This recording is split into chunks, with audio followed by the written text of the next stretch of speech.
Good morning. तो देखिए, इसमें अगर हम देखें मध्य प्रदेश के इतिहास में या एमपी स्ट्रीम में, तो एक तो आपसे मकबरे और समाधि स्थल पूछे जाते हैं। तो कुछ जो इम्पोर्टेंट हैं, जैसे आप ग्वालियर में देखोगे तो ग्वालियर में किन किन की समाधि स्थल है। तो एक तो किसकी, रानी लक्ष्मीबाई या महारानी लक्ष्मीबाई, और इनकी सहायिका कौन थी, झलकारी बाई। ठीक है। तो कई बार ऐसे ही पूछा जाता है बॉडीगार्ड या अंगरक्षिका कौन थी, तो महारानी लक्ष्मीबाई की। देखिए, रानी झांसी से थी तो झांसी झलकारी।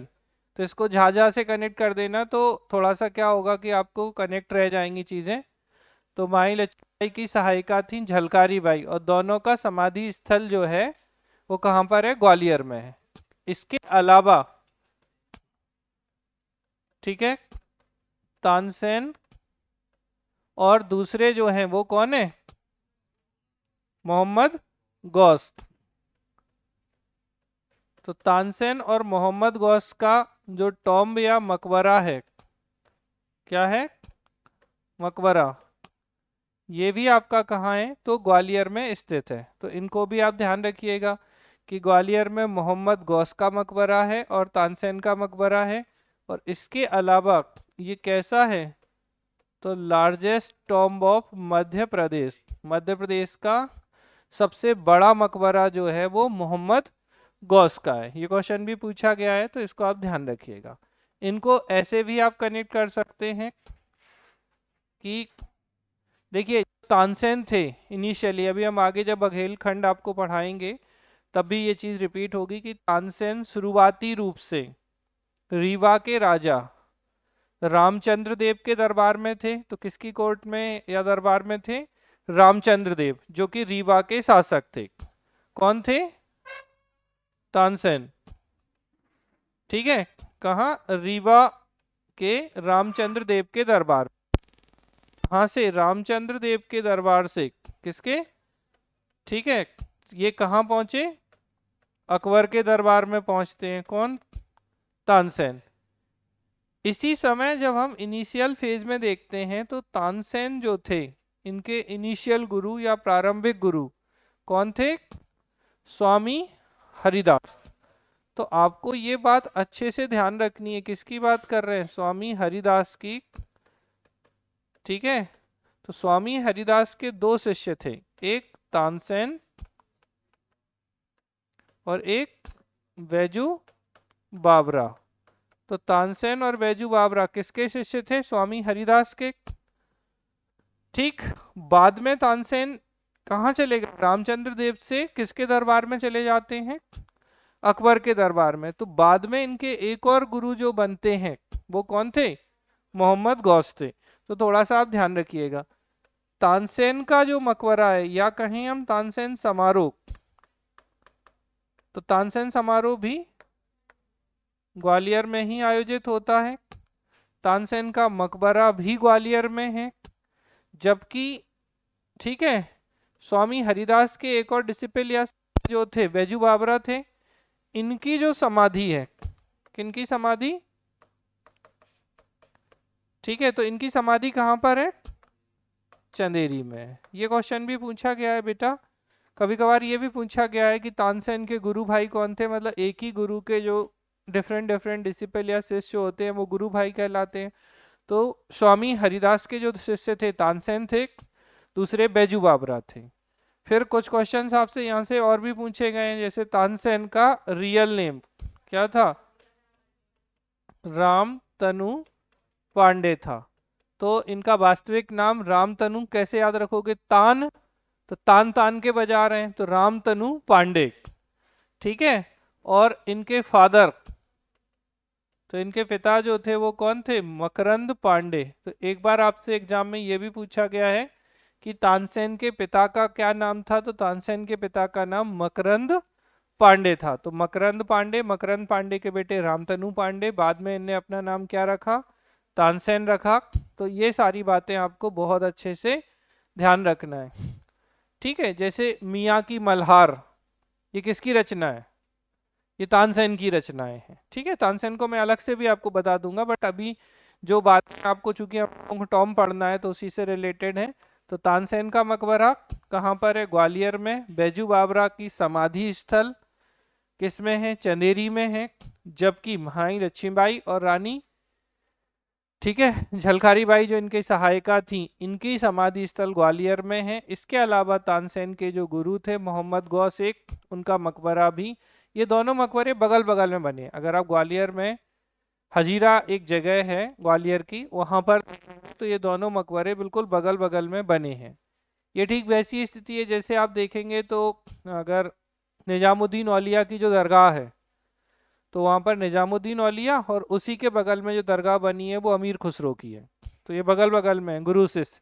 यहाँ पर भी ये गुरु शिष्य की चीज़ें आपको ग्वालियर में देखने को मिलती हैं। अब जैसे कभी पूछें कि किन लोगों के मकबरे या गुरु शिष्य की बगल बगल में बनी हुई हैं, दरगाह बनी हुई हैं इस तरीके, तो निजामुद्दीन औलिया के शिष्य कौन थे? अमीर खुसरो थे। तो उनकी दरगाह भी वहीं है दिल्ली में, बिल्कुल बगल में बनी है। पहले निजामुद्दीन औलिया की मिलती है और उसी के जस्ट बगल में किसकी है? अमीर खुसरो की है। और यहाँ पर भी आप देखेंगे तो तानसेन और मोहम्मद गौस, इन दोनों के जो मकबरे हैं वो कहाँ हैं? तो ग्वालियर में स्थित है। ठीक है, इनको आपको ध्यान रखना है, याद रखेंगे। एक सेकेंड।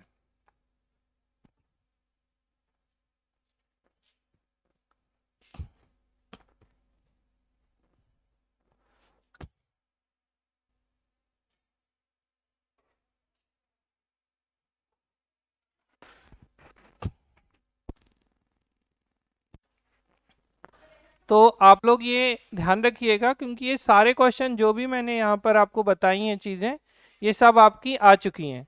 और इम्पोर्टेंट चीज़ क्या है, जैसे कभी कभी क्वेश्चन आपसे 2 मार्कर क्वेश्चन पूछ लिया, रामचंद्र देव सडन, ठीक है, ऐसे कोई बहुत इंपॉर्टेंट शासक नहीं है रामचंद्र देव, ठीक है, बट कैसे याद रख सकते हो? कहाँ के शासक थे?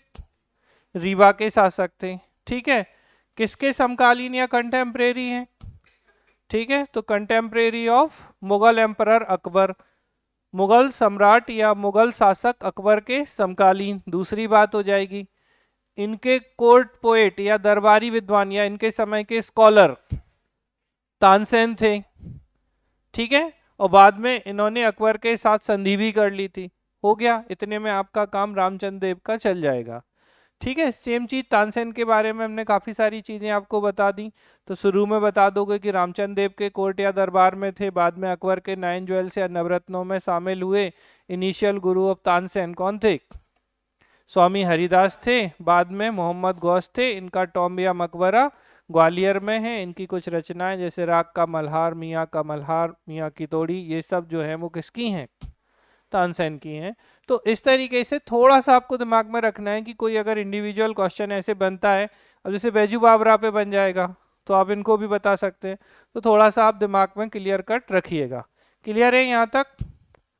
चलो, अब सीधे सीधे जो लोग हैं उनके, जैसे ग्वालियर में हो गया, ठीक है, तानसेन का मकबरा अकबर ने बनवाया था। मोहम्मद गौस का भी अकबर ने बनवाया था, ये भी ग्वालियर में है। बैजू बावरा चंदेरी हम बता चुके हैं आपको।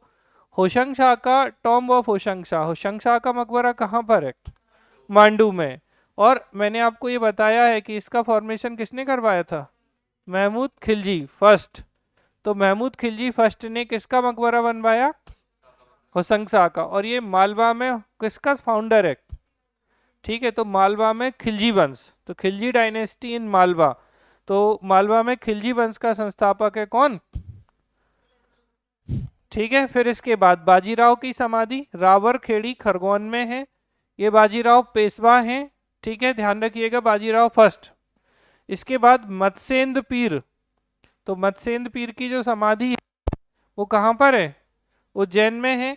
सांख्य राजे, आपको बहुत अच्छे से पता है, सांख्य सागर झील भी है कहाँ पर? शिवपुरी में। तो सांख्य राजे की समाधि भी यहीं पर है। फिर रानी दुर्गावती, गोंडवाना की जो रानी थी, रानी दुर्गावती का समाधि स्थल जबलपुर, ठीक है, बरेला विलेज, तो बरेला गांव जबलपुर में इनकी समाधि स्थल है। झांसी की रानी ग्वालियर में है इनका समाधि स्थल। ठीक है, फिर इसके बाद नवाब हसन सिद्दीकी का मकबरा, तो जो नवाब हसन सिद्दीकी का मकबरा है वो भोपाल में ही स्थित है। ठीक है, रानी अवंती बाई बालपुर डिंडोरी में, तो ये ध्यान रखिएगा, तो कहाँ पर है इनका? डिंडोरी में है रानी अवंतीबाई की। झलकारी बाई ग्वालियर में है। और रानी अवंतीबाई की जो अंगरक्षिका या सहायिका थी वो कौन थी? गिरधारी बाई। इनका मंडला में, अब कंफ्यूज मत हो ना, अवंतीबाई का डिंडोरी में है जबकि इनका मंडला में है। अब्दुल्ला शाह चंगस या चंगल का मकबरा धार में है। कमाल मौला मस्जिद, ठीक है, ये धार में है आपकी। फिर तात्या टोपे शिवपुरी में। जाधव सागर, आपको ये भी पता है 18 अप्रैल 1859 को किसको फांसी दी गई थी? तात्या टोपे को। और इन्हें किसने पकड़वाया था? मान सिंह ने। और कब अरेस्ट हुए? 7 अप्रैल को। तो इनका समाधि स्थल कहाँ पर है? शिवपुरी में। माधवराव सिंधिया भी, इनका समाधि स्थल जो है वो शिवपुरी में है। अब ध्यान रखिएगा, जो माधवराव सिंधिया फर्स्ट है, इन्होंने क्या बनवाया? ठीक है, तो 1911 में इन्होंने जॉर्ज कैसल भवन बनवाया था। ये बहुत बार पूछा गया है कि जॉर्ज कैसल भवन किसने बनवाया, तो जॉर्ज कैसल भवन माधवराव सिंधिया फर्स्ट ने बनवाया था। और 1911 में 1911 में इसका निर्माण किया गया था। किसके लिए? जॉर्ज पंचम, जॉर्ज पंचम के लिए। पीर बुधान का मकबरा साबरा शिवपुरी में है। बाज बहादुर और रानी रूपमती, ठीक है, सारंगपुर राजगढ़ में है। फिर बालजती शाह मस्ताना अली शाह की मजारें धमोनी, ठीक है, सागर में है। कान्हा बाबा, बहुत इंपॉर्टेंट है, कान्हा बाबा का मेला कई बार पूछा गया है। तो कान्हा वाला बाबा की समाधि सोडलपुर हरदा में, इसी समाधि पर जो मेला लगता है वो कान्हा बाबा का फेयर या मेला हो जाएगा। मुमताज महल की कब्र बुरहानपुर में है। और यहां से बाद में कहाँ शिफ्ट कर दी गई? आगरा। अगर और स्पेसिफाई जाए तो बुरहानपुर में कहाँ थी इनकी?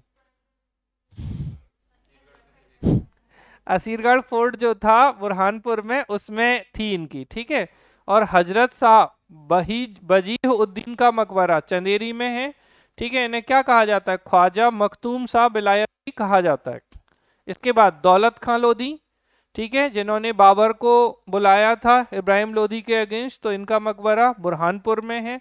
मल्हार राव होलकर जो कि फाउंडर ऑफ होलकर डायनेस्टी है, तो मल्हार राव होलकर का जो मकबरा है वो भिंड में है। सहाबुद्दीन की, ठीक है, मजार या उर्स जो मेला लगता है बेसिकली इनका यही नीमच में लगता है। तो आपको ये ध्यान रखना है कि जो बाबा सहाबुद्दीन है इनकी कहाँ पर है? मजार नीमच में है। छत्रसाल की समाधि, छतरपुर के संस्थापक हैं तो धुबेला स्पेसिफाई, जैसे रानी दुर्गावती बरेला और छत्रसाल धुबेला।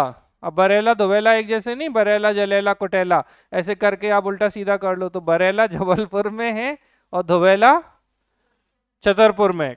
मुल्ला दो प्याजा, मुल्ला दो प्याजा कौन थे? तो अकबर के 9 ज्वेल्स या नवरत्नों में थे। इनका सॉरी, इनकी जो कब्र है वो हंडिया हरदा में। अहिल्याबाई होलकर महेश्वर में ही कैपिटल बनाई, तो इनकी महेश्वर खरगोन में, ठीक है।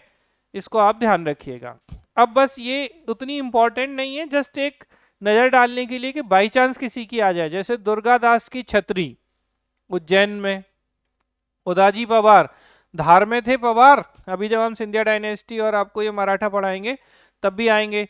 तो धार में बख्तावर, अब याद करो, ठीक है, राजा बख्तावर या राणा बख्तावर, तो ये कहाँ के थे? अमझेरा धार के थे, तो यहाँ पर हो गया। कृष्णाबाई होलकर इंदौर में। राणोजी सिंधिया शाजापुर में। अब राणोजी सिंधे कौन है?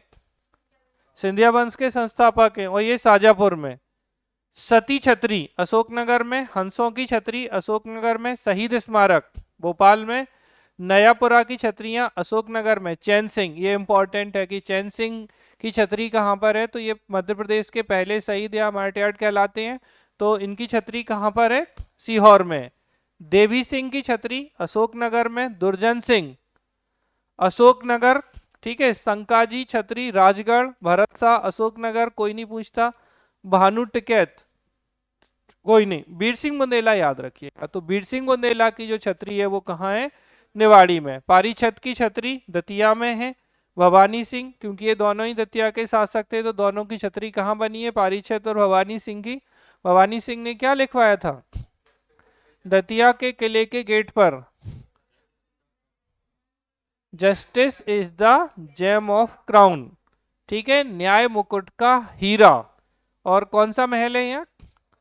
सतखंडा पैलेस या 7 स्टोरीज जो पैलेस है वो दतिया में, जबकि नौखंडा चंदेरी में। ठीक है।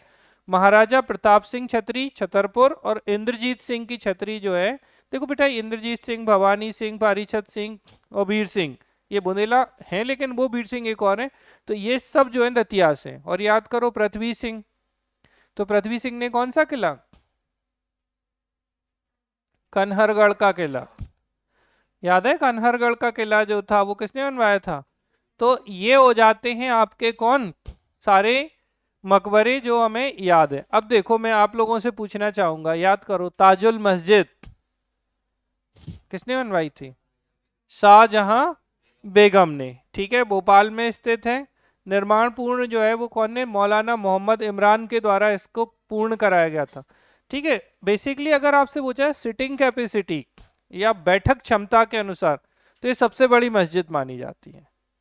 ठीक है, चलो बस। हालांकि एक ही क्वेश्चन आता है कि ताजुल मस्जिद का निर्माण किसने कराया, तो किसने करवाया, शाहजहां बेगम ने।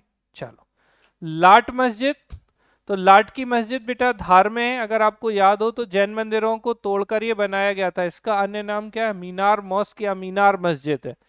ठीक है, तो इसको आप ध्यान रखिएगा। अकबर के आगमन के बारे में जानकारी मिलती है। भोजशाला मस्जिद धार में है। याद करिए जो भोजशाला था ये धार में किसने बनवाया था, राजा भोज ने। बाद में इसे मस्जिद में कन्वर्ट कर दिया गया। तो मूलतः राजा भोज द्वारा निर्मित एक सरस्वती मंदिर था। अलाउद्दीन खिलजी ने इसे मस्जिद में कन्वर्ट कर दिया था। तो किसने कर दिया था, अलाउद्दीन खिलजी ने। किसको, भोजशाला मंदिर को मस्जिद में। अच्छा बताओ जल्दी से, भोजशाला टेम्पल जो था इसमें किसकी प्रतिमा या मूर्ति थी, बाग देवी सरस्वती। तो ये पूछा गया क्वेश्चन है। फिर इसके बाद जामा मस्जिद, तो दिल्ली की जामा मस्जिद के बाद दूसरी बड़ी है कुदसिया बेगम। कौन थी कुदसिया बेगम, ठीक है। तो first women Nawab of Bhopal. ठीक है, तो भोपाल रियासत की पहली महिला शासिका या पहली महिला नवाब थी कुदसिया बेगम। इनके पिता का नाम क्या था, गलत बात। नजर की तो नजर में आई थी ये, ऐसे मत करो। कौन थे इनके पिता, गलत बात, गौस मोहम्मद। अरे यार, वजीर ने तो सत्ता हत्या ली थी गौस मोहम्मद से।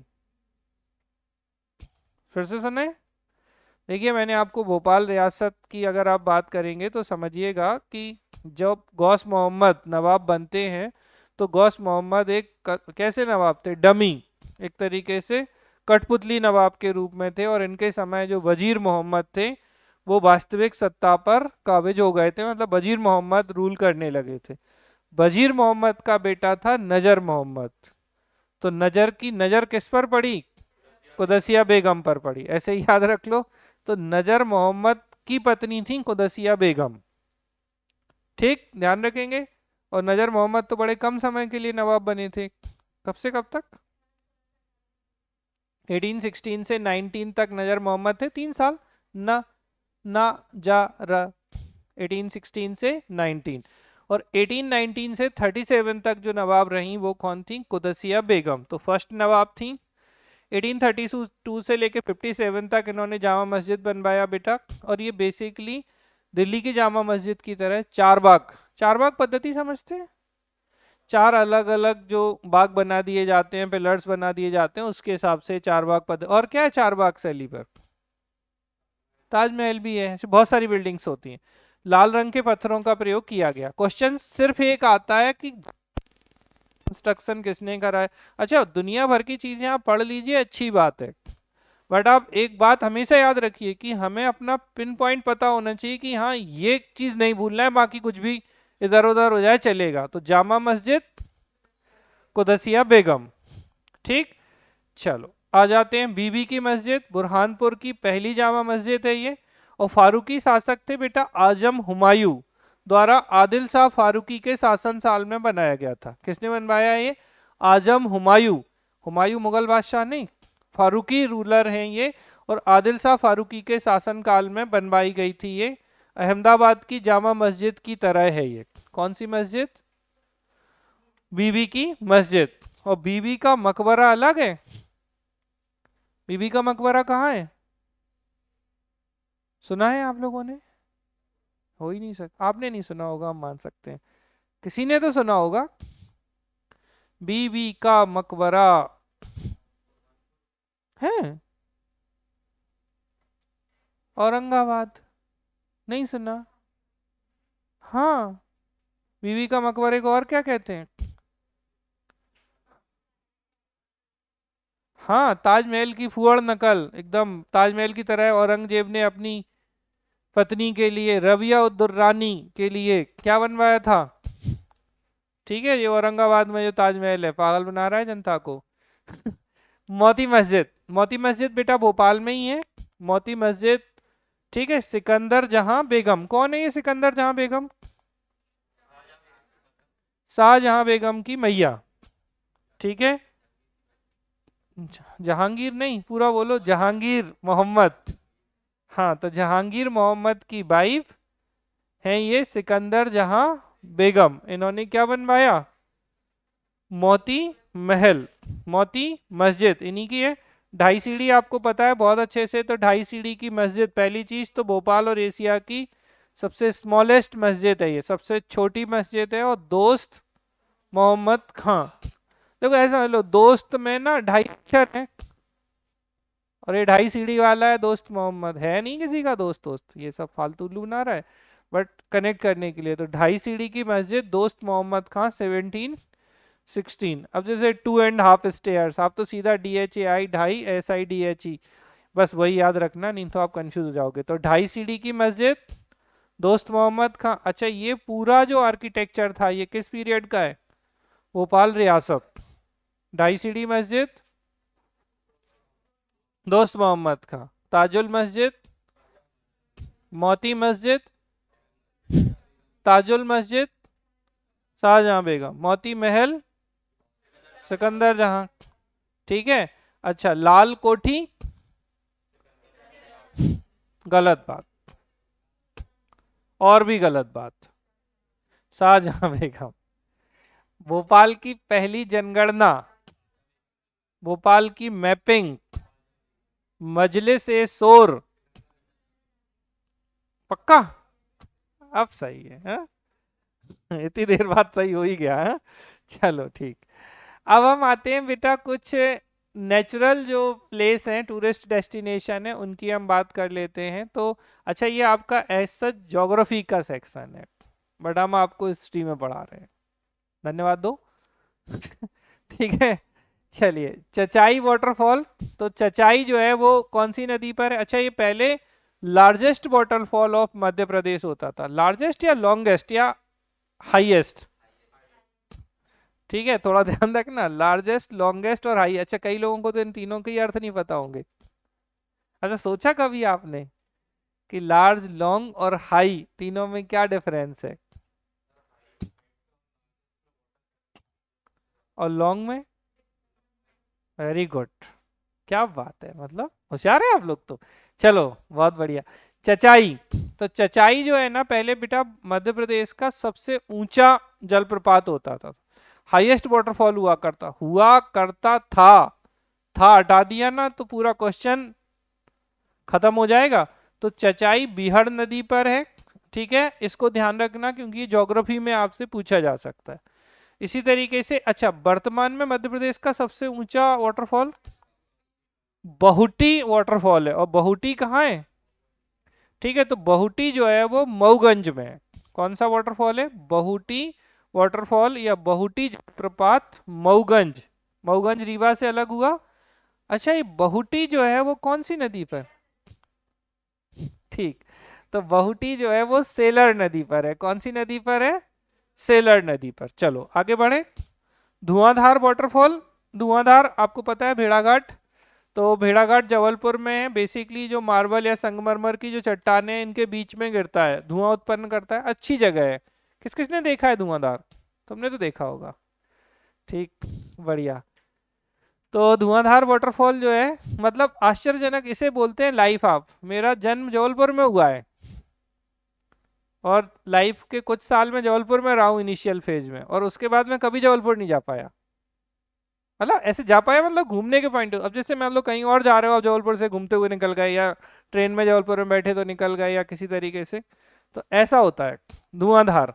तो धुआंधार जो है वो कहाँ है, भेड़ाघाट में। ठीक, फिर इसके बाद कपिल धारा, बेटा ये अमरकंटक अनूपपुर से 6 किलोमीटर दूर नर्मदा नदी पर है। तो ये कहाँ पर है बेसिकली, कपिल धारा अमरकंटक के पास में है, अमरकंटक अनूपपुर डिस्ट्रिक्ट में है। चलिए दुग्ध धारा, ये कपिल धारा से 80 किलोमीटर दूर है, मतलब ये भी कहाँ आ जाएगा, अमरकंटक के पास ही, अनूपपुर डिस्ट्रिक्ट में ही आ जाएगा। तो देखो कपिल धारा और दुग्ध धारा ये कहाँ है, अमरकंटक यानी अनूपपुर में है, जबकि धुआंधार भेड़ाघाट जबलपुर में है। ठीक है, फिर है हनुवंतिया टापू। हनुवंतिया सब जानते होंगे, मध्य प्रदेश की पहली वाटर एक्टिविटी वाली अगर कोई जगह है, ठीक है, तो इसे क्या कहा जाता है, मध्य प्रदेश का Switzerland. So Switzerland of Madhya Pradesh, Hanuwantiya. Hanuwantiya Khandwa district में आता है। ठीक है, खंडवा जिले की बूंदी तहसील में स्थित है। और हनुवंतिया जल महोत्सव भी मनाया जाता है।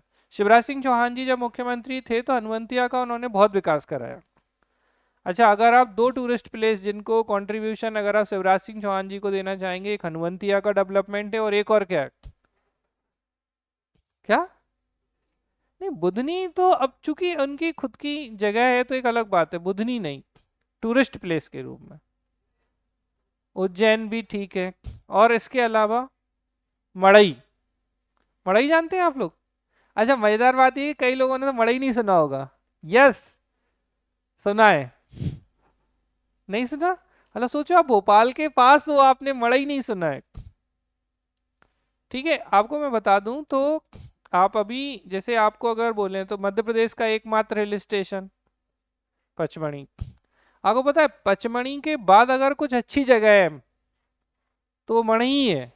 और इवन बोलें तो आज की डेट में मड़ई में ज्यादा टूरिस्ट जाते हैं और हमें तो पता ही नहीं होता है कि मड़ई कहाँ है। अच्छा चलो और बता देते हैं, जैसे किसी को जंगल सफारी करनी है, ये सब आप सेलेक्ट होने के बाद आपको अच्छा लगेगा, अभी तो सपने देखिए इनके आप। ठीक है तो जो जंगल सफारी होती है सतपुड़ा नेशनल पार्क की, वो मड़ई में ही है, उसके बहुत अच्छी जगह। मतलब अगर भोपाल से कहीं जाना है तो मड़ई जाके आप बढ़िया से सतपुड़ा जो टाइगर रिजर्व है उसको बढ़िया से एंजॉय कर सकते हैं, जंगल सफारी, और वहाँ पे बहुत अच्छे अच्छे रिजॉर्ट और अच्छी जगह है। ठीक है, वापस आ जाओ, हनुवंतिया आ गए हम। तो हनुवंतिया किसके लिए, वाटर स्पोर्ट एक्टिविटी के लिए है और स्विट्जरलैंड ऑफ मध्य प्रदेश कहलाता है। ठीक, तो इनको ध्यान रखेंगे। दुग्धधारा कहाँ था और कपिल धारा, ये दोनों आपके अनूपपुर डिस्ट्रिक्ट में थे। धुआंधार भेड़ाघाट, ठीक है, और बीहड़, बीहड़ नदी पे कौन सा था, चचाई, और बहुटी सेलर नदी पे। बहुटी कहाँ है, मऊगंज में, और चचाई रीवा में। चलो बढ़िया। ठीक है, अब जैसे एक मात्र हिल स्टेशन हम सब जानते हैं कि पचमणी जो है मध्य प्रदेश का हिल स्टेशन है, नर्मदापुरम जिले में पिपरिया स्टेशन के पास में है ये। ठीक है, अच्छे से ध्यान रखना है। और यहाँ पर प्रियदर्शनी पॉइंट, ये पूछा गया क्वेश्चन है कि प्रियदर्शनी पॉइंट, प्रियदर्शनी वैसे किसका नाम है,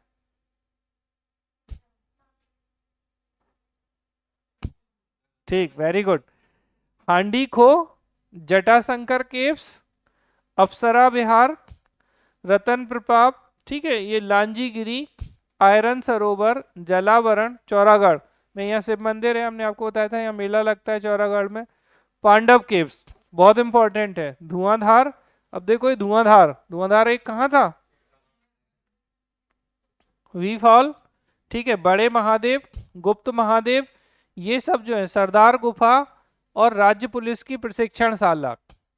ठीक है, तो ये आपको ये ध्यान रखना है अच्छे से। अब जैसे इनमें से क्वेश्चन एक प्रियदर्शनी पॉइंट पूछा गया है, हांडी, एक अंग्रेज अधिकारी था जो खो गया था, तो हांडी खो हो गई थी वो जगह, तो ये दूसरा आपको याद रखना है। एक जटाशंकर आपको याद रखना है।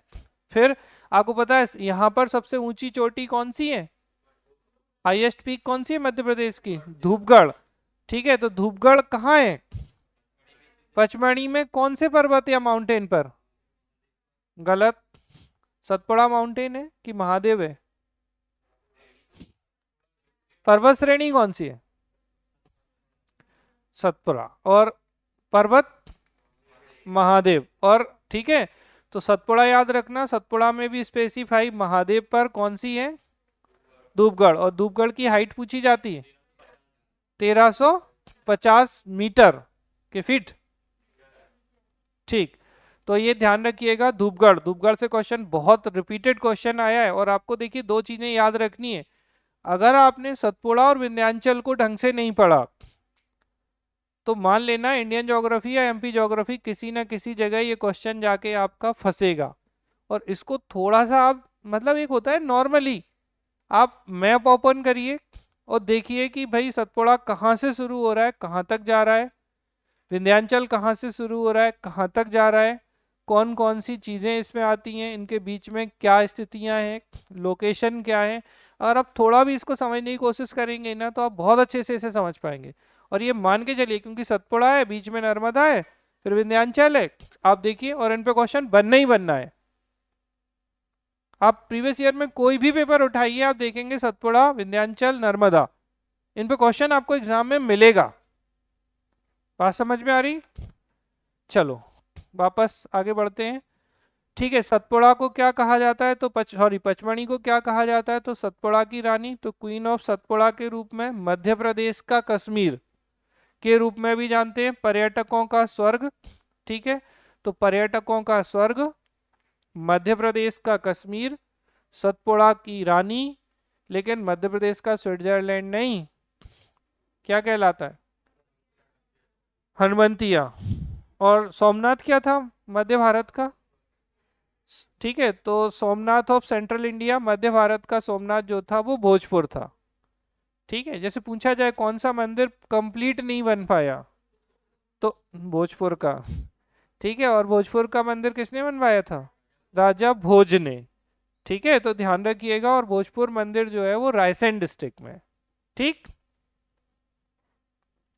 ठीक है। धूपगढ़ को बेटा बेसिकली अब देखिए यहाँ पे 1964 में जो इंदिरा गांधी थी यहाँ आई थी और इन्हीं के बचपन के नाम जो कि प्रियदर्शनी था, इसको क्या कहा गया? जहां इन्होंने खड़े होकर देखा होगा, हाँ हाँ हाँ, ये प्रियदर्शनी पॉइंट हो गया। तो ध्यान रखिएगा अच्छे से। एक हरबत्स कोर्ट थे, तो धूपगढ़ को पूर्व में ये हरबत्स कहते थे, ये अधिकारी थे, इनके नाम पर धूपगढ़ को क्या कहा जाता था? हरबत्स कोर्ट भी कहा जाता था।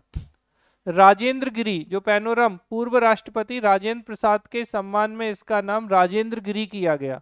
ठीक है, तो पैनोरम जो यहाँ पर है उस जगह को क्या किया गया? इसका नाम राजेंद्र गिरी किया गया। और जमुना जलप्रपात को वी फॉल्स भी कहा जाता है, तो जमुना जो वाटरफॉल है उसे वी फॉल कहा जाता है। ठीक है, अच्छे से ध्यान रखना है। और इसी जलप्रपात से, किससे? जमुना वाटरफॉल से ही पचमढ़ी शहर में वाटर सप्लाई होती है। तो अगर आपसे पूछा जाए, अच्छा आप में से कोई पचमढ़ी गया? आप तो पचमढ़ी के पास वाले हो, कितनी दूर है आपके घर से पचमढ़ी? अच्छा, आप तो दूसरी जगह से, आप बैतूल से हो ना? हाँ ठीक, बढ़िया, अच्छी जगह है पचमढ़ी। ठीक है, अब आ जाते हैं हम अमरकंटक। तो देखिए वी फॉल याद रखिएगा, इंदिरा पॉइंट या प्रियदर्शनी पॉइंट याद रखिएगा, इनमें क्वेश्चंस आते हैं। चलो अमरकंटक घूमने चलते हैं। ठीक है, हनुमंतिया जाने से रह गए आप? बढ़िया। तो अमरकंटक अनूपपुर जिले की पुष्पराजगढ़ तहसील के दक्षिण पूर्वी भाग में मैकाल पर्वत। ठीक है, तो ये क्वेश्चन पूछा जाता है कि मैकाल माउंटेन या मैकाल पर्वत कहाँ है, तो बेसिकली ये अमरकंटक याद रखिएगा। और अमरकंटक कौन सी डिस्ट्रिक्ट है? अच्छा, कहीं गलती से किसी बुक में या किसी जगह पे आपको क्या देखा मिल जाए अनूपपुर की जगह, अनूपपुर किससे बना?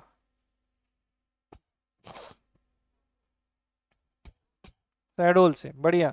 तो कहीं कहीं शहडोल इसलिए आता है कि पहले ये शहडोल था। ये ठीक वैसी क्वेश्चन है जिसमें चंद्रशेखर आजाद की गुफाएं ओरछा, निवाड़ी, जबकि निवाड़ी पहले किसका पार्ट था? टीकमगढ़ का। तो कुछ कुछ अपडेशन होने में रह जाती हैं चीजें या बाई मिस्टेक होता है ना, तो उनको थोड़ा सा ध्यान रखिएगा। तीर्थराज भी कहा जाता है बेटा अमरकंटक को। ये बहुत इंपॉर्टेंट क्वेश्चन है आपकी ज्योग्राफी का। ठीक है, किस स्थान से तीन नदियों का ओरिजिन होता है? तो तीन नदियां जो निकलती हैं आपके अमरकंटक से, एक है नर्मदा, एक है सोन, एक है जोहिला। ठीक है, अब नर्मदा जो है, ठीक है, नर्मदा किस में बहती है? तो नर्मदा नदी जो है अगर आप थोड़ा सा समझने की कोशिश करें तो अगर आप देखें कि ये नर्मदा मान लो बह रही है, ठीक है, ठीक, एक तरफ आपका कौन सा होगा, विंध्याचल होगा, एक तरफ आपका सतपुड़ा होगा। अच्छा, कौन कहाँ होगा, यहाँ, अच्छा, अच्छा एस, हाँ हाँ, एस मतलब साउथ, तो सतपुड़ा हो गया। बस अच्छा एक चीज याद रखिए कि अगर आपको सही ट्रिक याद रखनी है, मतलब सही ट्रिक सही निमोनिक्स बनाना है, तो एक पॉइंट पकड़िए हमेशा। अच्छा दोनों पकड़ोगे तो गलती होने की संभावना बहुत ज्यादा होती है, क्योंकि आप दोनों में फिर आपका दिमाग यहाँ वहां चकराता है। अगर आपको ये समझ में आ गया कि साउथ में सतपुड़ा है, पक्का ना, मुझे कुछ नहीं पता, आप ही बताना, कंफर्म हो, अच्छा, तो नॉर्थ में क्या होगा, विंध्याचल होगा, ठीक है, तो ऊपर विंध्याचल है, नीचे सतपुड़ा है, और बीच में नर्मदा मैया है। और नर्मदा मैया कैसी बहेंगी, ईस्ट टू वेस्ट जाएंगी ना, अरे बनाया मैंने वैसे था, नहीं तो पता उल्टा बहरा दो आप लोग, कोई भरोसा नहीं है। तो ये क्या हो रहा है, ईस्ट टू वेस्ट जा रही हैं आपके, पूर्व से पश्चिम की तरफ। मतलब बेसिकली अगर आप देखोगे तो अनूपपुर हमारे मध्य प्रदेश के कहाँ है, ईस्टर्न पार्ट में, पूर्वी भाग में है। तो पूर्व से पश्चिम की ओर बह रही है कौन सी नदी, और ये क्या है, अब दो माउंटेन अगर आप देखोगे तो इस तरीके की स्ट्रक्चर बनती है। कैसी स्ट्रक्चर बनती है ये, आप अगर हाथ से देखो तो ज्यादा अच्छे समझ में आए। ऐसा माउंटेन, ऐसा माउंटेन, और ये बन गई आपकी, ये क्या बन गई, तो ये वी शेप एक तरीके से रिफ्ट वैली बन गई। तो ये भी पूछा जाता है कि किस में बहती है, ठीक है, तो रिफ्ट वैली हिंदी में क्या कहते हैं इसे, भ्रंश घाटी, ठीक है, तो ये भ्रंश घाटी के रूप में बहती है। कौन सी नदी बहती है भ्रंश घाटी, नर्मदा नदी जो है वो भ्रंश घाटी के रूप में, भ्रंश के रूप में आपकी बहती है। इसको आपको बहुत अच्छे से ध्यान रखना है, और ये बहुत इंपॉर्टेंट है। तो एक नदी हो गई नर्मदा, इसे क्या कहा जाता है नर्मदा को, और लाइफ लाइन ऑफ मध्य प्रदेश, मध्य प्रदेश की जीवन रेखा, और इसके अलावा, अच्छा, ठीक है, यानी कि सुख की दाता, खुशियों की दाता, और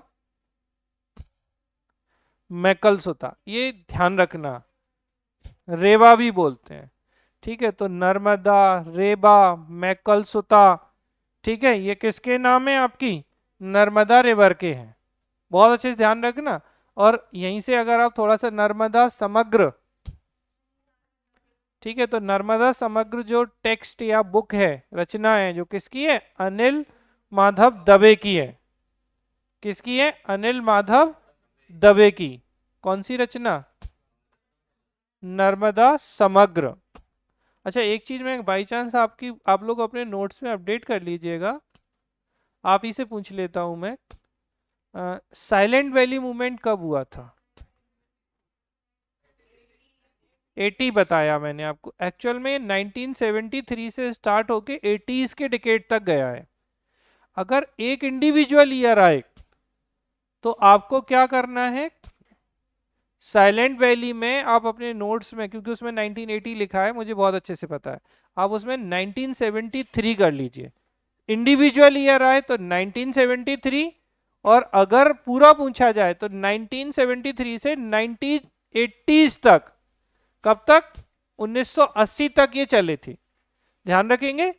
तो क्या बात कर रहे हैं हम, साइलेंट वैली, सुधार लेंगे। जब हमने आपको साइंस में जो पढ़ाया था साइलेंट वैली मूवमेंट जो है, तो साइलेंट वैली आपको 1973, आप पहले ऊपर लिख लो नोट्स में, बाद में ढूंढते रहना। साइलेंट वैली जो है वो 1973, इतनी जल्दी थोड़ी ढूंढ पाओगे आप उस फाइल में। चलो आगे आ जाए। हाँ तो कहाँ, क्या बोल रहे थे हम, रिफ्ट वैली, ये सब याद रखिएगा अच्छे से। तो हम कहाँ थे, अमरकंटक पर। तो एक तो हो गई नर्मदा, फिर एक नर्मदा के अलावा क्या, सोन। तो सोन नदी जो है वो, ठीक है, तो सोन नदी कहाँ से कहाँ तरफ जा रही है,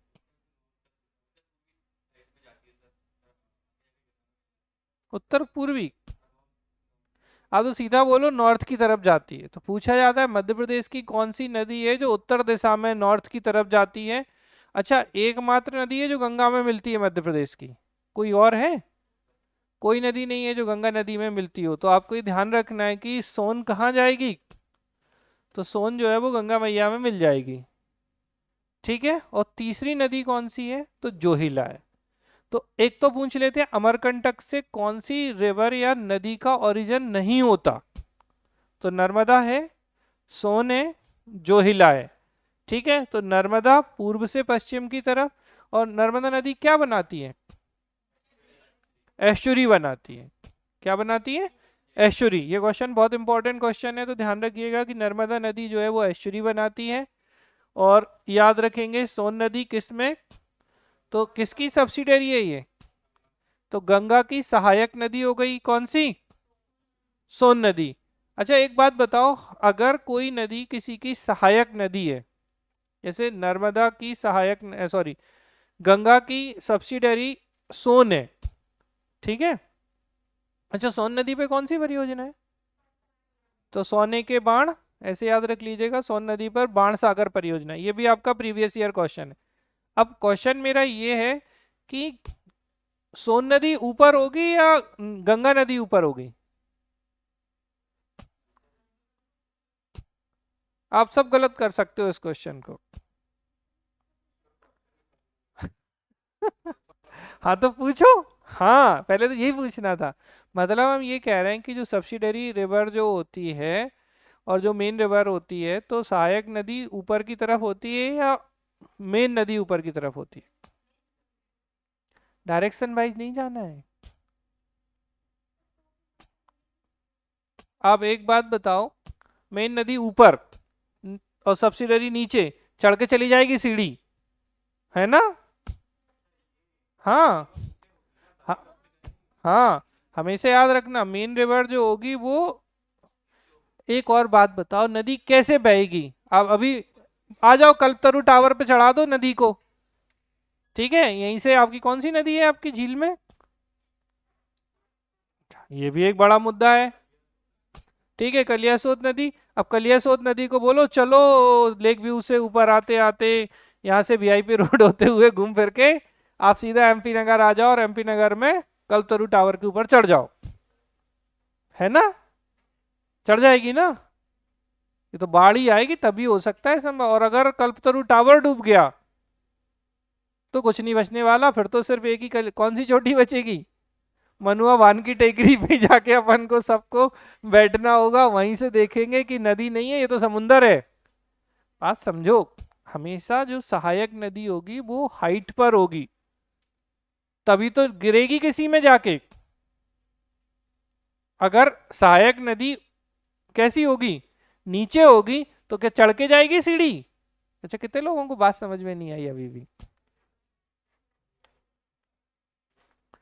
थोड़ी देर के लिए गंगा मैया मान ले,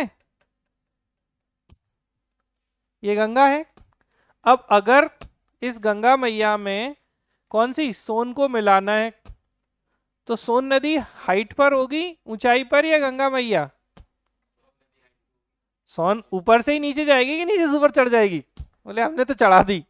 ठीक है, तो ध्यान रखिएगा जो सहायक नदियां होती हैं वो हाइट पर होती हैं, और हाइट पर होंगी तभी तो उसमें जाके मिलेंगी। और नहीं समझ में आता है, आपके घर के पास से कोई नाला गुजरा हो, वो नाला गहरा होता है, वो मेन नदी मान लो थोड़ी देर के लिए, आपके घर से जो नालियां जा रही हैं आपके मोहल्ले से, वो कैसे जाएंगी, वो ऊपर होंगी हाइट पे या नाला हाइट पर होगा। बोले नहीं साहब, हमारा तो नाला ही हाइट पे होगा। हैं। अच्छा, बाउंड्री को काउंट कर लेते हैं लोग, उतने बड़े वाले लोगों के कुछ नहीं कर। बोले सर वो बाउंड्री भी तो बनी थी, इतना ऊंचा है नाला, हम तो देख ही नहीं पा रहे उस नाले को। तो कूद जाओ उसमें जाके। तो नाला हमेशा कैसा होता है, नीचा होगा, तभी तो उसमें नालियां जो है, घर का जो पानी है, ड्रेनेज जो है वो जाएगा ना। तो ड्रेनेज सिस्टम में हमेशा याद रखना। और दूसरी बात, कोई भी चीज अगर बह रही है, कहीं फ्लो हो रहा है किसी भी डायरेक्शन में, तो हाइट से नीचे की तरफ ही होगा। अब ऐसे ही सोच लो, मैकाल पर्वत है, ठीक है ना, नीचे से चढ़ा दो नदी पर्वत पर, बोले जाओ मैकाल पर्वत पे चली जाओ चढ़ के। संभव है क्या? तो कोई जब आपका बहाव कैसे होगा, फ्लो कैसे होगा किसी चीज का? हाइट से ही नीचे की तरफ जाएगा ना, ऊंचाई से निचाई पे जाएगा या निचाई से ऊंचाई पे चढ़ जाएगा? तो याद रखिएगा कि अच्छा यूपीएससी का बहुत अच्छा क्वेश्चन है, इसे बहुत लोग गलत करते हैं कि जो मेरा हिस्सा नहीं है ज्योग्राफी में क्यों पढ़ा रहा हूँ। तो आपको ये ध्यान रखना है कि जो सब्सिडरी रिवर्स होती हैं वो हमेशा हाइट पर होती हैं, और मेन रिवर जो है वो डेप्थ में होगी, नीचे होगी, तभी ऊपर से नीचे की तरफ जाएंगी नदी। ऐसा कभी नहीं होगा कि हमें बड़ी नदी में मिलना है तो हम तो नीचे से ऊपर चढ़ के पहुंच गए, नागिन थोड़ी है, नदी है कि डसना है तो हम तो कहीं भी जाएंगे, महल में जाएंगे। ठीक, तो थोड़ा सा ध्यान रखिएगा। ठीक, समझ में आई? अगर ये गंगा है, अब गंगा जब नीचे होगी ना तो ऊपर से नीचे किसी नदी में मिलने के लिए आएगी। अब आप कंफ्यूज क्यों होते हो ज्यादातर लोग? जैसे हमने कहा कि ये नॉर्थ की तरफ जा रही है, चलो ये थोड़ी देर के लिए सोन मान लो।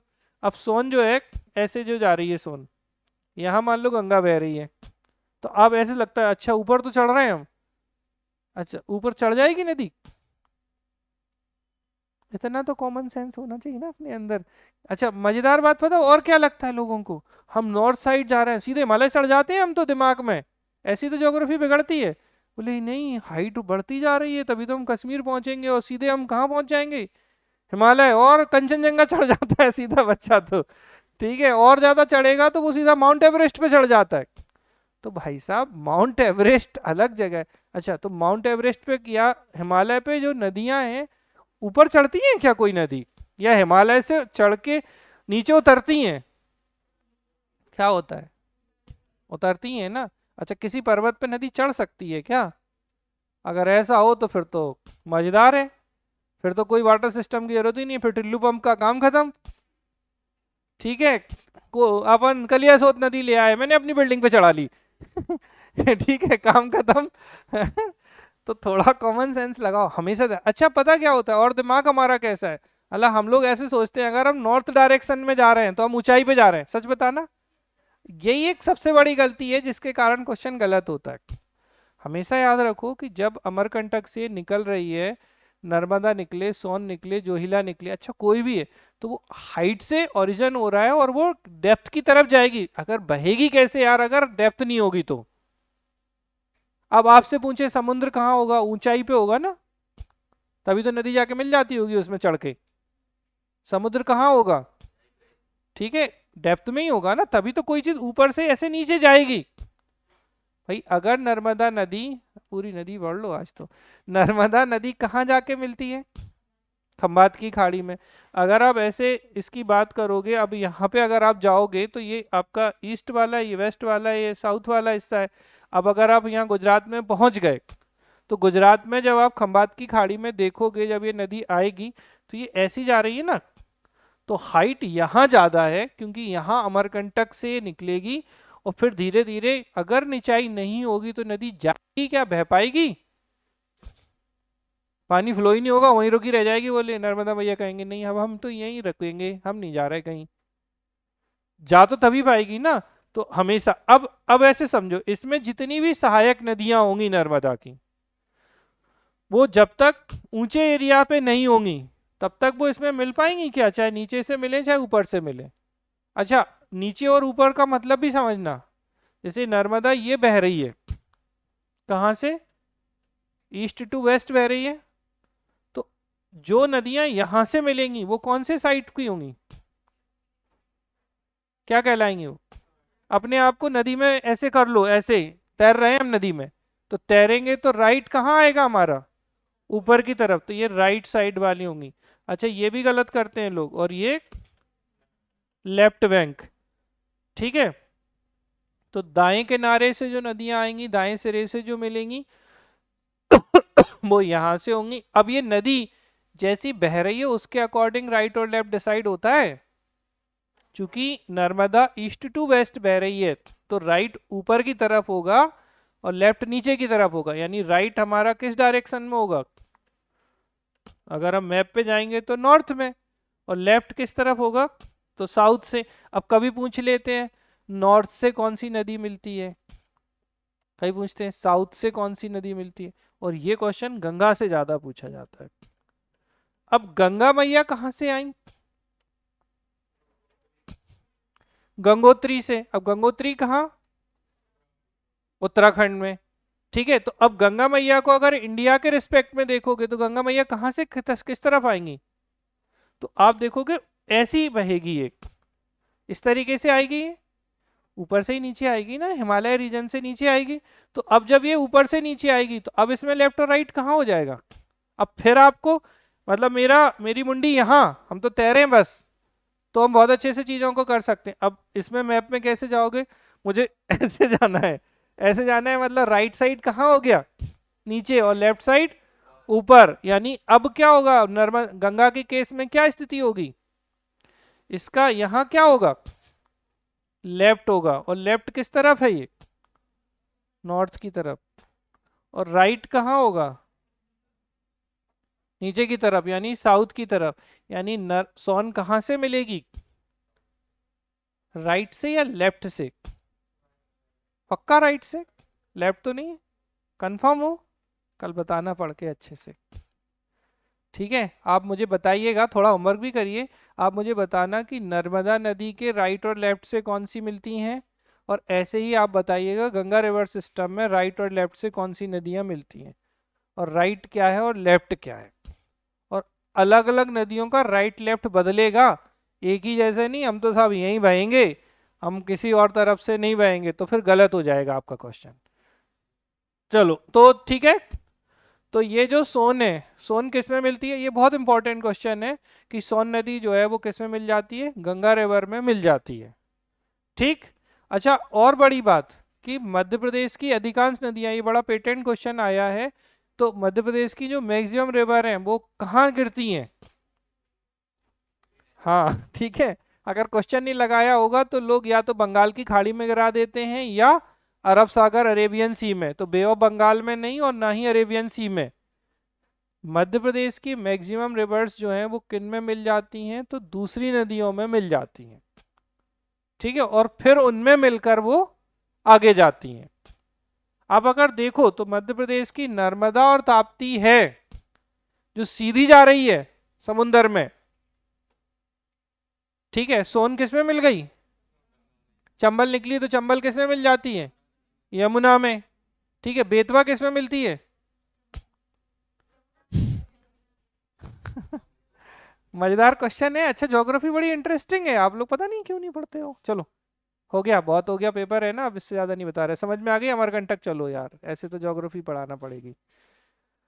अमरकंटक। ठीक है, तो नर्मदा सोन जोहिला तीन नदियों का ओरिजिन प्लेस है ये। 2005 में से सेक्रेड सिटी या पवित्र नगर घोषित कर दिया गया था। अब आप जानते हैं कपिल धारा और दुग्ध धारा वाटरफॉल यहीं पर हैं। इसके अलावा जैसे सोनमुडा, माई की बगिया, याद आ रहा है? कबीर चौरा, भृगु कमंडल, पुष्कर बांध, नर्मदा कुंड, ये सब आपके कहाँ पर हैं? तो ये अमरकंटक में स्थित है। ठीक है, माई के मंदिर नर्मदा देवी और पार्वती देवी की प्रतिमाएं हैं। तो अमरकंटक अनूपपुर डिस्ट्रिक्ट में है। ये एक इम्पॉर्टेंट क्वेश्चन है, आपको ध्यान रखना है अच्छे से। और तीन नदियां, बेसिकली चूंकि हम नेचुरल प्लेसेस की बात कर रहे हैं, नेचुरल टूरिस्ट प्लेसेस की, तो ये ज्योग्राफी में जाएगा आपका हिस्ट्री के साथ में। ठीक है, हम तो सब हिस्ट्री से कनेक्ट कर लेंगे। चलो वापस आ जाओ, खजुराहो चलते हैं। तो खजुराहो में छतरपुर में स्थित चंदेल राजा, देखो बंग हो गया ये, धंग द्वारा नागर शैली में निर्मित है ये। ठीक है, खजुराहो के मंदिर हैं जो यूनेस्को की विश्व धरोहर सूची में 1986 में शामिल किए गए थे। खजुराहो का जो पूरा मंदिर समूह है इसमें अप्रोक्स 85 मंदिर है। ठीक है, वर्तमान में केवल 22 मंदिर ही शेष बचे हैं। आपको ये ध्यान रखना है, बलुआ पत्थर से बनवाया गया। यहाँ पर सबसे इंपॉर्टेंट कंदरिया महादेव मंदिर, याद है किसने बनवाया था? विद्याधर ने। 64 योगिनी मंदिर, चित्रगुप्त मंदिर, विश्वनाथ लक्ष्मण मंदिर, मातंगेश्वर मंदिर, पार्श्वनाथ मंदिर, घंटाई मंदिर, आदिनाथ मंदिर, हम सब पढ़ चुके हैं ये। दूल्हादेव चतुर्भुज, ठीक है, और बेनी सागर बांध और स्नेह प्रपात, ये सब कहाँ है? खजुराहो में है। तीन भाग थे, याद करो, पश्चिम, पूर्व और दक्षिण। उत्तरी नहीं था तो पश्चिमी, पूर्वी और दक्षिणी समूह में इन्होंने बांटा था। और सबसे बड़ा मंदिर कौन सा था? तो कंदरिया महादेव मंदिर था, याद है, भगवान शिव को समर्पित था और विद्याधर ने बनवाया था। इसको कंपेयर किससे किया जाता है? तो भुवनेश्वर में जो लिंगराज टेम्पल है या लिंगराज मंदिर जो है उससे इसकी तुलना की जाती है। कभी क्वेश्चन अगर बने कि इसकी तुलना किससे की जाती है, तो लिंगराज मंदिर जो भुवनेश्वर का है इससे किसकी तुलना की जाती है बेटा? कंदरिया महादेव मंदिर की। 64 योगिनी ग्रेनाइट पत्थरों से बना सबसे प्राचीन मंदिर है, शिव सागर झील के नियर है, ठीक है, निकट में ये है। फिर विश्वनाथ मंदिर याद है, पंचायतन स्टाइल में था और ये राजा धंगदेव, धंगदेव कौन थे? यशोवर्मन के बेटे और गंडदेव के पिता धंगदेव, इन्हीं ने जल समाधि ली थी प्रयाग में। फिर पार्श्वनाथ मंदिर पंचरथ शैली में निर्मित है। पंचायतन शैली का मतलब होता है बेटा बीच में एक मेन मंदिर या मेन टेम्पल होता है और उसके आसपास 4 छोटे छोटे मंदिर होते हैं, तो 4 वो और एक 5, तो हो गया पंचायतन शैली। जैसे सिरपुर का मंदिर जो है वो पंचायतन शैली में है। चित्रगुप्त मंदिर सूर्य को समर्पित है, गंडदेव ने इसका निर्माण कराया था, याद होगा आप लोगों को, गंडदेव ने। लक्ष्मण मंदिर, ठीक है, किसने? पंचायतन शैली में ही यशोवर्मन ने करवाया था, विष्णु जी की प्रतिमा है 100 फीट ऊंची। और इब्न बतूता जो आया था उसने खजुराहो के मंदिरों का उल्लेख किया है। इब्न बतूता कौन है? तो मोरक्कन ट्रेवलर था ये, ठीक है। तो अरबी यात्री मोरक्को से जो आया था इब्न बतूता, किसके दरबार में आया था? पक्का? तो इब्न बतूता जो है वो मोहम्मद बिन तुगलक के दरबार में आया था और इसे मोहम्मद बिन तुगलक ने बेटा दिल्ली का काजी नियुक्त किया था। और इसकी बुक इब्न बतूता की रहला है या किताब उल रहला, हिंद नहीं पूरा गड़बड़ा जाएगा, रहला या किताब उल रहला है इसकी बुक। और इसे चाइना भी भेजा था फिर बाद में एम्बेसडर बना के, किसको? मोहम्मद बिन तुगलक ने इब्न बतूता को, ठीक है। जबलपुर संगमरमर की चट्टानों के लिए प्रसिद्ध है। 64 योगिनी मंदिर यहाँ पर है, कल्चरी वंश के शासकों ने इसका निर्माण करवाया था, कल्चरी वंश, ठीक है। फिर मांडू, मांडू को बेटा देखिए एक तो क्या कहा जाता है? सिटी ऑफ जॉय, आनंद की नगरी के रूप में भी हम मांडू को जानते हैं। इसके अलावा सादियाबाद भी कहा जाता है मांडू को, हर्षनगर मतलब खुशी का नगर भी कहा जाता है, मंडपबुर्ग और मांडवगढ़ भी इसका नाम मिलता है, किसका? मांडू का। और दिलावर खां के पुत्र जो थे अल्प खां यानी हुशंग शाह, 1405 में अपनी राजधानी धार से मांडू बनाया था, जो बाद में 1554 में बहादुर शाह के अधिपत्य में आ गया था। बहादुर शाह कौन? ठीक है, सुजा बाज बहादुर, बहादुर शाह जो भी कहें, तो बाज बहादुर जो थे वो किसके पति थे? रानी रूपमती के। मांडू के किले हिंडोला महल, दरबार हॉल, ये किसने बनवाया? हुशंग शाह द्वारा। अच्छा, बाज बहादुर और रूपमती महल का निर्माण नासिरुद्दीन द्वारा किया गया। ये रूपमती महल बहुत कंफ्यूज करता है, ठीक है। तो रानी रूपमती महल की पहली प्रेफरेंस आप रखना बाज बहादुर, वो ना हो ऑप्शन में तो फिर आप नासिरुद्दीन पे जाना, ठीक है, क्योंकि इसके बहुत सारी इंफॉर्मेशन अलग अलग जगह अलग अलग मिलती है। तो आपको पहली प्रेफरेंस क्या रखनी है? रूपमती महल, पत्नी थी इनकी, पति ने बनवा दिया महल, ठीक है। जैसे गुजरी महल मानसिंह तोमर ने बनवाया था मृगनयनी के लिए, ऐसे समझ लो, ठीक है। जहाज महल गयासुद्दीन खिलजी, ये ठीक है। रेवा कुंड एक आर्टिफिशियल लेक या झील है जिससे रूपमती महल में वाटर सप्लाई जो है वो की जाती थी। यहाँ पर जैसे रामपोल, तारापुर दरवाजा, जहांगीर दरवाजा, दिल्ली दरवाजा, जहाज महल, हिंडोला महल, जामा मस्जिद, असरफी महल, हुशंग शाह का मकबरा, रेवा कुंड। अच्छा, रेवा कुंड से कंफ्यूज हो सकते हैं, रेवा नर्मदा और कुंड, तो पता चले कि आप कहाँ पहुंच गए? अमरकंटक। नर्मदा कुंड वहां है क्या? ठीक है। रूपमती मंडप, नीलखंड महल, हाथी महल, लोहानी केव्स, बाज बहादुर महल। अच्छा, खरबूजा महल पढ़ाया था हमने आपको, कहाँ था? तो खरबूजा धार, खरबूजा को काट दो धारदार चाकू से, तो खरबूजा महल धार में था, ठीक है। चलो, अच्छा, बहुत सारी चीजें आप ऑलरेडी पढ़ चुके हैं तो थोड़ा सा आप ध्यान रखिएगा कि जो प्रीवियस चीजें हैं वो कनेक्ट हो रही हैं।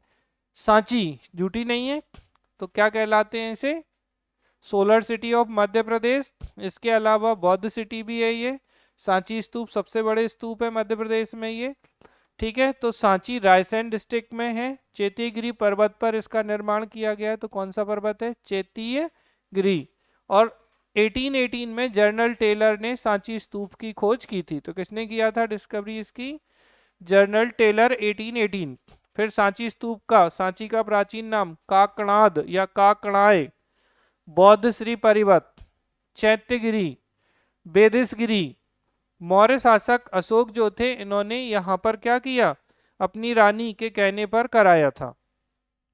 ठीक, स्तूप संख्या 3 में महामोगलायन और सारीपुत्र की अस्थियां रखी हैं। ये क्वेश्चन पूछा जाता है, सांची स्तूप में किसकी बोन से अस्थियां रखी हैं? तो महामोगलायन और सारीपुत्र की। और इसकी रेलिंग किसने बनवाई थी? पुष्यमित्र शुंग ने।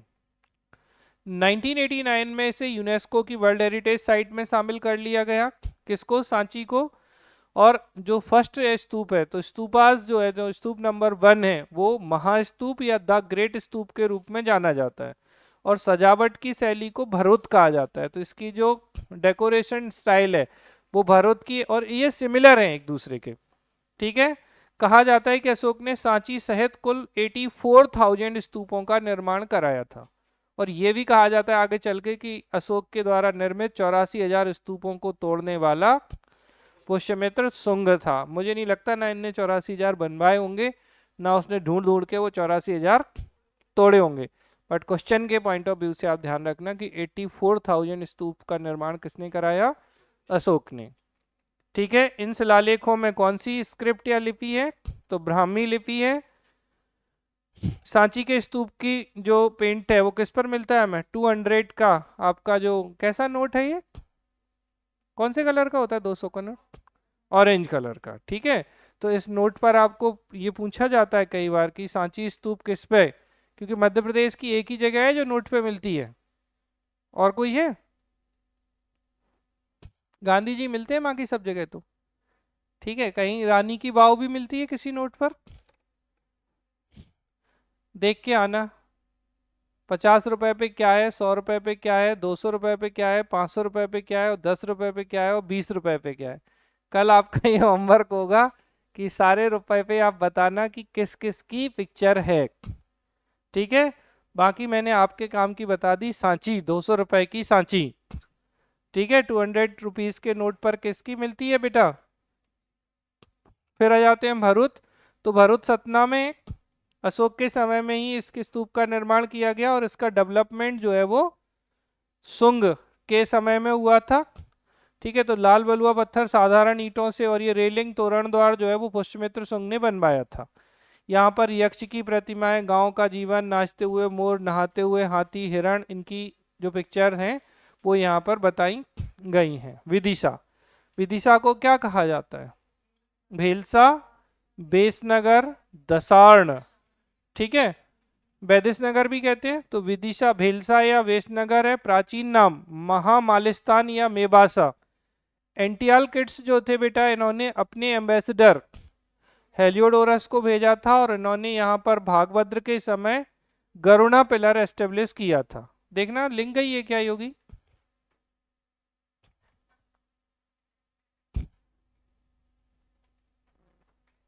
अच्छा, ठीक। तो हेलियोडोरस गरुणा पिलर जो वहाँ पर है, तो विदिशा में है। ये आपको ध्यान रखना है। और ये भागभद्र कौन से नंबर के शासक थे? ठीक है। तो शुंग डायनेस्टी के ये 8th रूलर थे भागभद्र। कौन से थे? 8वें राजदूत शासक थे। गरुण स्तंभ या खाम्बावा भी इसे कहा जाता है। इसके अलावा यहाँ पे लोहांगी शिला, गुंबज, बीज मंडल, अशोक सागर या हलाली सागर, जिसे हम हलाली डैम भी बोलते हैं, ये विदिशा में ही स्थित है। फिर ग्वालियर, तो ग्वालियर किस ऋषि गालब ऋषि या गवाली ऋषि के नाम पर ग्वालियर पड़ा। ग्वालियर फोर्ट लाल बलुआ पत्थर से निर्मित है। यहाँ पे अब आप इसके बारे में सब पढ़ चुके हैं। मान मंदिर यही है, गुजरी महल यही है, सूरज कुंड, तेली का मंदिर, जल्दी बताओ। मिहिर भोज किस शैली में? द्रविड़ स्टाइल में। सास बहू मंदिर, महिपाल कौन थे? कच्छप घाट रूलर। जयविलास पैलेस किसने बनवाया? जयाजी राव सिंधिया ने। जयविलास पैलेस किसने बनवाया? जीवाजी नहीं, जया जी राव। ठीक है। कौन क्या नाम? जयाजी राव सिंधिया ने। तानसेन की समाधि अकबर ने बनवाई, ग्वालियर में है। मोहम्मद गौस का मकबरा अकबर ने बनवाया, ग्वालियर में है। रानी लक्ष्मीबाई की समाधि ग्वालियर में है। कला वीथिका ग्वालियर में है। नगर पालिका या म्यूनिसिपल कॉरपोरेशन का जो म्यूजियम है वो ग्वालियर में है। चिड़ियाघर ग्वालियर में है। दाता बंदी छोड़ गुरुद्वारा, तो ये दाता बंदी छोड़ गुरुद्वारा ग्वालियर के किले में ही है और लार्जेस्ट गुरुद्वारा ऑफ मध्य प्रदेश। ठीक है। ग्वालियर का सूर्य मंदिर बेसिकली बिरला, बिरला सुनिए ना, बिरला जो घराना है उन्होंने बनवाया था। सहस्त्रबाहु मंदिर ये ग्वालियर जिले की किले की पूर्व दिशा में है। 1093 में कौन थे? महिपाल द्वारा बनवाया गया था। ठीक है। इसी तरीके से भगवान विष्णु, ब्रह्मा और देवी सरस्वती की सुंदर मूर्तियां यहाँ स्थापित हैं। किसमें है ये? सासबाहु मंदिर। एक्चुअली इसका सही नाम है सहस्त्रबाहु टेम्पल या सहस्त्रबाहु मंदिर। ठीक है। फिर होता है ना कि तत्सम को तद्भव में बदल दिया गया और फिर धीरे धीरे चीजें बदल दी जाती हैं, तो इसको आप ध्यान रखिएगा। फिर आ जाते हैं बेटा हम ओरछा। तो ओरछा जो है वो किस नदी के किनारे है? बेतवा नदी के किनारे है ये। ठीक है। और बुंदेला शासक रुद्र प्रताप बुंदेला जो थे, इन्होंने इसकी स्थापना की थी। शाब्दिक अर्थ है गुप्त स्थान ओरछा का। ठीक है। और राजा राम महल, राय प्रवीण महल, चतुर्भुज मंदिर, लक्ष्मी नारायण मंदिर, हरदौल महल, चंद्रशेखर आजाद की साधना स्थली। ठीक है, समझ में आ रही बात? तो ये सब कहाँ पर स्थित है? ओरछा में स्थित है। राम राजा मंदिर याद रखिएगा। जहांगीर महल किसने बनवाया था? वीर सिंह देव बुंदेला ने बनवाया था। इंदौर, इंदौर क्षत्रियों के लिए, ठीक है, 3 क्षत्रियों का निर्माण किया गया। कृष्णभाई, तुकोजी राव सेकंड और शिवाजी राव के चिता स्थल पर बनाई गई है। लाल बाग पैलेस इंदौर में खान नदी के तट पर होलकर शासकों द्वारा निर्मित है। निर्माण तुकोजी राव होलकर सेकंड द्वारा क्या किया था इनने? लाल बाग पैलेस को शुरू किया था और कंप्लीट किसने कराया था? ठीक। राजवाड़ा तो इंदौर में है बेटा, ये ध्यान रखिएगा। राजवाड़े का निर्माण किसने कराया?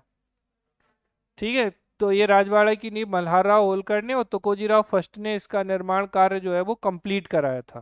देखो डायरेक्ट क्वेश्चन पूछा जाए राजवाड़ा किसने बनवाया? मल्हार राव होलकर ने। लेकिन इसे कंप्लीट किसने करवाया? तुकोजी राव फर्स्ट ने। ठीक है। और ऐसे ही लाल तुकोजी राव सेकंड ने। अच्छा, फर्स्ट सेकंड थर्ड, ठीक है। ऐसे ही मल्हार राव फर्स्ट, मल्हार राव सेकंड, ऐसे ही यशवंत राव फर्स्ट, यशवंत राव सेकंड। तो आपको थोड़ा ध्यान देना है, या फर्स्ट सेकंड बहुत होगी तो गलती ना करें, अच्छे से जब आगे पढ़ेंगे तो बताएंगे। शिवपुरी सिंधिया डायनेस्टी से संबंधित रहा है।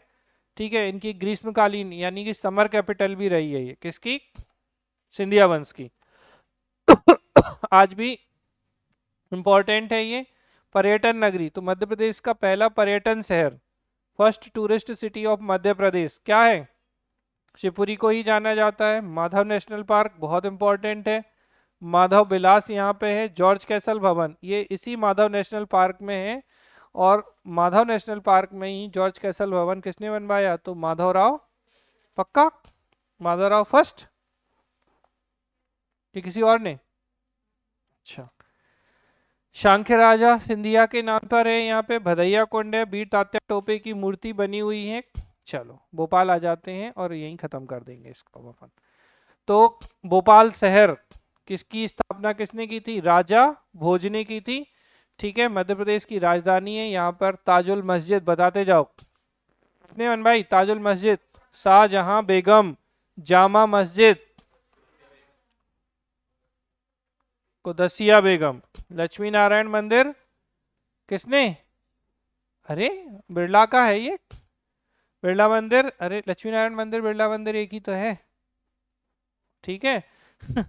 संग्रहालय शौकत महल, सदर मंजिल, भारत भवन, भारत भवन के वास्तुकार चार्ल्स कोरिया। इंदिरा गांधी मानव संग्रहालय। ठीक है। राजकीय संग्रहालय, स्टेट म्यूजियम का नाम, ए भगवान कहाँ से कहाँ पहुंच गई लड़की, एडवर्ड म्यूजियम। अब डिकी वर्ड क्यों आ रहे हैं ये और बता दो, हम बता देते हैं ना। डिकी वर्ड जो है वो किसका नाम है? भारत के अंतिम ब्रिटिश गवर्नर जनरल माउंटबेटन का नाम डिकी वर्ड है। ठीक है। तो माउंटबेटन और डिकी वर्ड को एक तरफ करो, ये एडवर्ड है। तो एडवर्ड म्यूजियम स्टेट म्यूजियम को कहा जाता है। गांधी भवन, वन विहार, बड़ी और छोटी झील, मछली घर, ये सब भोपाल में स्थित है। ठीक है, तो ये हो जाती हैं चीजें। बस अब ओंकारेश्वर चल के जय भोलेनाथ कर लेते हैं। ओम की आकृति का है, पूछा जाता है कौन सा शहर ओम की आकृति से बना हुआ है। 12 ज्योतिर्लिंग में से एक है। ओंकार मानधाता मंदिर भी है, ध्यान रखिएगा, ब्राह्मण स्टाइल में बना है ये। 2005 में पवित्र, अच्छा एक्चुअली शिवराज सिंह चौहान जब आए मुख्यमंत्री बन के, तो उस समय इन्होंने सेक्रेड सिटी का कॉन्सेप्ट लॉन्च किया, पवित्र नगर, पवित्र शहर का। तो 2005 में इसे किया गया। खंडवा जिले में स्थित है ये। ममलेश्वर, अमलेश्वर भी कहा जाता है इसे। बेसिकली 2 ज्योतिर्लिंग है, अगर आप ढंग से देखोगे, जो लोग गए होंगे तो वो समझ सकते हैं। एक ओंकारेश्वर ज्योतिर्लिंग है जो मेन है, और इसके अलावा एक ममलेश्वर भी है। ठीक है, महादेव का मंदिर, आदि शंकराचार्य, ये पूछा जाता है आदि शंकराचार्य केव्स कहाँ पर है, क्योंकि आदि शंकराचार्य की प्रतिमा या मूर्ति भी यहाँ पर है। ओंकारेश्वर का मंदिर है। ठीक है, और ओंकारेश्वर का प्राचीन नाम मानधाता। ठीक है, फिर नर्मदा घाट, सिद्धनाथ मंदिर, गौरी सोमनाथ मंदिर, मामा भांजे का मंदिर, मार्कंडेय आश्रम, ममलेश्वर महादेव, सप्तमात्र मंदिर, काजल रानी, काजल रानी याद रखिएगा की गुफाएं, ये सब यहाँ पर स्थित हैं ओंकारेश्वर में। तो ये आपके कुछ ऐसे प्लेसेस हैं। अब देखिए, इनमें आपने ना सिर्फ टूरिज्म को, आर्ट एंड कल्चर को, शहरों को, इवन रियासतों को, तो सबका एक कॉम्बो पैक है। अच्छा, ये आपको याद जब अच्छे से होता है, जब आप पहले इतिहास को पढ़े होते हैं, तो आपको ये अच्छे से कनेक्ट होता है, नहीं तो फिर ये डेटा डेटा डेटा ही डेटा लगता है। बट ओवरऑल जो चीज़ें आपको याद रखनी है वो रियासत के साथ में, जैसे हमने आपको आर्किटेक्चर बताया कुछ रियासतों का, तो उसको आपको ध्यान रखना है। जब अभी हम आगे आपको सिंधिया वंश, होलकर वंश पढ़ाएंगे, तो ये चीज़ें आपकी फिर से वहाँ कनेक्ट होंगी। जैसे मोती महल पूछा जाएगा, किसने बनवाया था ग्वालियर का? मोती महल ग्वालियर का। और जयविलास पैलेस, अच्छा ठीक, तो जयविलास पैलेस और मोती महल दोनों ही जयाजी राव सिंधिया ने बनवाया था। और मोती महल जो है वो क्या, रेवेन्यू या राजस्व का ऑफिस भी रहा है, एजी ऑफिस रहा है यहाँ पर। तो इसको आपको ध्यान रखना है। इवन मध्य भारत की विधानसभा भी इसमें रही है, किसमें? मोती महल में। और जयविलास पैलेस का ही एक हिस्सा क्या है, म्यूजियम के रूप में है, और एक हिस्से में इनका रेसिडेंस है सिंधिया डायनेस्टी का। तो इनको आपको थोड़ा सा ध्यान रखना होगा। ठीक है, तो ये हो जाती हैं बातें आपकी यहाँ तक की। योगी बंद कर देना, लाइव में आवाज आ रही है ना आप लोगों को बेटा? तो मकबरे, समाधि स्थल, इसके अलावा इम्पोर्टेंट जो प्लेसेस हैं, नेचुरल प्लेसेस हैं, और फिर डायरेक्ट प्लेसेस हैं, इनको आप बहुत अच्छे से ध्यान रखिएगा, क्योंकि जो भी चीज़ें हैं आप रिपीटेशन मोड में जैसे